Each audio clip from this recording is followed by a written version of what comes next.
জ্যোতি আশ্রমে ঠাকুর বসে আছেন।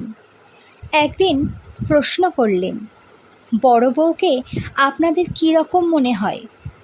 কেউ বলেন তিনি স্নেহময়ী, কেউ বলেন তিনি দয়াময়ী, কেউ বলেন তিনি রাশভারী, আবার কেউ বলেন শাসন কর্তৃত্বে ঘেরা, কঠিন ও কোমল।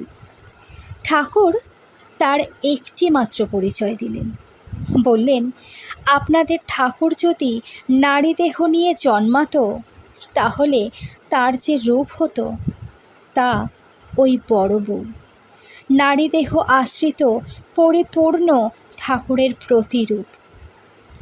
আগামীকাল 12ই মে 2025 সোমবার পরমারাধ্যা জগজ্জননী শ্রী শ্রী বড় মায়ের 55তম তিরোধান তিথি।